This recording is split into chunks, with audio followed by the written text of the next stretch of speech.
Kamu pernah nggak ngerasa usahamu lagi ramai banget, tapi duitnya kok nggak kerasa? Nah, itu bukan perasaanmu yang salah. Itu justru bukti bahwa laba dan kas itu dua hal yang beda banget. Di akuntansi, laba bukan berarti uang sudah masuk ke rekening. Laba dan arus kas adalah dua alat ukur kinerja yang berbeda, kayak nilai ujian sama kehadiran. Dua-duanya penting, tapi ngukur hal yang beda. FASB, Lembaga Standar Akuntansi Amerika, bahkan secara resmi bilang bahwa informasi laba dari akuntansi akrual lebih baik dalam menggambarkan kinerja perusahaan dibanding sekedar melihat uang masuk dan keluar. Bukan berarti arus kas nggak penting ya, dua-duanya tetap dibutuhkan. Nah, informasi laba ini kegunaannya luas banget. Bisa buat ngukur kinerja masa lalu, menilai kondisi perusahaan sekarang, sampai memprediksi berapa dividen yang bakal dibayar di masa depan. Dan semua informasi itu dikemas dalam satu dokumen namanya laporan laba rugi. Laporan utama yang jadi fokus kita di materi ini. Jadi sebelum bisa baca laporan laba rugi, kita perlu sepakat dulu, laba bukan saldo rekening. Dan itulah kenapa laporan ini perlu ada. Masih di laporan laba rugi, khususnya soal pengertian dan manfaat informasi laba. Dan ternyata definisi laba yang paling banyak diterima itu lebih dalam dari yang kita kira. Laba adalah imbalan atas investasi. Simpel kedengarannya. Tapi definisi yang paling banyak diterima bilang bahwa laba adalah jumlah yang bisa dikembalikan ke investor tanpa mengurangi kesejahteraan perusahaan, seperti di awal periode. Artinya, modalnya harus tetap utuh dulu, baru sisanya boleh disebut laba. Nah, kalau mau dihitung, laba akuntansi adalah selisih antara pendapatan dan beban, kayak nilai bersih dari semua yang masuk dikurangi semua yang keluar.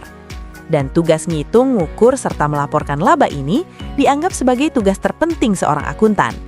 Kenapa sepenting itu? Karena informasi laba dipakai di mana-mana. Investor pakai buat mutusin mau beli atau jual saham. Manajemen pakai buat ngukur efisiensi. Pemerintah pakai buat ngitung pajak. Bahkan perekonomian secara keseluruhan pakai informasi laba untuk mengalokasikan sumber daya ke sektor yang paling produktif. Satu angka laba bisa menggerakkan keputusan jutaan orang. Makanya akurasi laporan ini bukan sekadar soal angka, tapi soal kepercayaan. Di dalam laporan laba rugi, ada bagian pengakuan laba, khususnya soal pengakuan pendapatan dan keuntungan. Dan ternyata, nggak semua uang yang masuk langsung boleh disebut pendapatan. Ada dua syarat yang harus dipenuhi sebelum sebuah pendapatan boleh dicatat, berdasarkan SFAC nomor 5 paragraf 83. Pertama, sudah terrealisasi atau minimal bisa direalisasi. Artinya, produk sudah ditukar dengan kas atau minimal ada klaim yang bisa ditagih. Kedua, sudah terhimpun. Artinya prosesnya sudah selesai, bukan masih di tengah jalan. Bayangin kamu jualan online, barang belum dikirim, tapi pembeli sudah transfer. Itu belum boleh diakui sebagai pendapatan, karena prosesnya belum terhimpun. Nah, penghasilan sendiri terbagi dua. Pertama adalah pendapatan dari aktivitas utama perusahaan, kayak penjualan barang, fee jasa, bunga, dividen, atau sewa. Kedua adalah keuntungan, yaitu dari aktivitas yang bukan kegiatan rutin. Misalnya jual gedung kantor lama di atas nilai bukunya, atau dapat klaim asuransi kebakaran. Yang penting, keuntungan ini wajib dilaporkan terpisah dari pendapatan biasa. Dua syarat itu, terrealisasi dan terhimpun, adalah penjaga gerbang yang menentukan kapan sebuah transaksi resmi jadi pendapatan di laporan keuangan. Masih di pengakuan pendapatan. Dan ini bagian yang sering bikin salah paham, karena ada 5 situasi di mana aktiva perusahaan bertambah, tapi sama sekali bukan pendapatan. Pertama, pembelian aktiva. Kalau perusahaan beli mesin baru, uangnya keluar dan aset masuk. Itu pertukaran, bukan pendapatan. Kedua, setoran atau investasi oleh pemilik. Kalau pemilik tambah modal, kas perusahaan naik. Tapi itu bukan hasil usaha, itu dana dari pemilik sendiri. Ketiga, pinjaman dari pihak luar. Dapat pinjaman bank itu bukan pendapatan, karena harus dikembalikan. Kayak kamu minjem duit teman buat jajan, saldo dompet naik, tapi itu bukan penghasilan kamu. Keempat, Penjualan aktiva tetap atau investasi. Jual gedung atau saham itu masuk kategori keuntungan, bukan pendapatan operasional. Harus dilaporkan terpisah. Kelima, koreksi laba atau rugi dari periode sebelumnya. Masih di pengakuan pendapatan, sekarang pertanyaannya lebih spesifik. Kapan tepatnya sebuah pendapatan harus dicatat? Di satu titik waktu atau bisa dicicil pengakuannya? Ada dua faktor kritis yang jadi dasar pengakuan pendapatan secara konvensional. 1. Sudah terjadi proses tukar-menukar. 2. Proses perolehannya sudah selesai. Dari dua faktor ini lahirlah dua kategori waktu pengakuan. Kategori pertama, diakui pada satu saat, yaitu saat penjualan terjadi, yang ditafsirkan sebagai momen pengiriman barang ke pemberi dan perpindahan kepemilikan. Ini yang paling banyak dipakai karena praktis dan objektif. Kategori kedua, diakui pada lebih dari satu saat.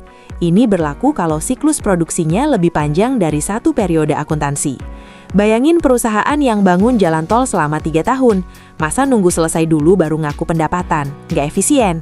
Makanya ada metode persentase penyelesaian, di mana pendapatan diakui sesuai seberapa jauh proyek sudah dikerjakan tiap tahunnya. Kalau estimasi biayanya sulit dipercaya, baru pakai metode kontrak selesai. Tunggu proyek benar-benar rampung.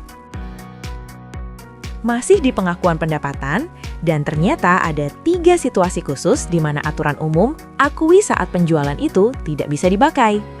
Pengecualian pertama terjadi kalau harga pasar produknya sudah pasti dan pemasarannya sudah terjamin, kayak industri logam mulia atau kontrak jangka panjang yang harganya sudah dikunci. Dalam kondisi ini, pendapatan boleh diakui begitu produksi selesai, sebelum barangnya bahkan sampai ke tangan pembeli. Pengecualian kedua kebalikannya. Kalau ketidakpastian penagihan piutangnya tinggi, pengakuan pendapatan justru ditunda sampai kasnya beneran diterima. Ini biasa dipakai di penjualan cicilan, tapi sebaiknya dihindari karena situasi di mana piutang benar-benar tidak bisa dipastikan itu jarang terjadi. Pengecualian ketiga yang paling menarik, kalau siklus produksinya lebih panjang dari satu periode akuntansi, seperti bangun kapal atau jalan tol, pendapatan dibagi proporsional sesuai persentase penyelesaian. Contohnya kontrak 3 tahun. Tahun pertama selesai 20%, jadi 20% pendapatannya diakui. Tahun kedua selesai 70%, berarti yang diakui 50%. Selisih dari 70 dikurangi 20. Tahun ketiga sisanya 30%. Masih di pengakuan laba, sekarang giliran sisi lainnya, pengakuan biaya dan kerugian. Dan ternyata, tidak semua pengeluaran diperlakukan sama di laporan keuangan. Beban didefinisikan sebagai penurunan manfaat ekonomi selama periode akuntansi. Bisa berupa arus kas keluar, berkurangnya aktiva, atau timbulnya kewajiban baru, asalkan dampaknya menurunkan ekuitas dan bukan karena pembagian ke pemilik. Kerugian adalah bagian dari beban juga, tapi bedanya, kerugian bukan dari aktivitas bisnis yang biasa, misalnya kebakaran gudang, banjir, atau pelepasan aset yang macet. Sekarang, beban sendiri terbagi dua, berdasarkan cara pengakuannya. Pertama, beban yang bisa dikaitkan langsung dengan pendapatan, kayak harga pokok penjualan, bahan baku, upah langsung, dan komisi penjualan. Ini diakui bersamaan dengan pendapatannya. Kedua, beban yang dikaitkan dengan waktu, kayak gaji pegawai administrasi dan depresiasi inventaris kantor. Ini diakui per periode, bukan per transaksi. Nah, kalau ada beban yang tidak masuk dua kelompok itu, ada dua jalan keluarnya. Dialokasi secara sistematis, seperti depresiasi dan amortisasi, atau langsung diakui sekaligus, kalau sudah tidak memberikan manfaat lagi, seperti beban riset dan pengembangan.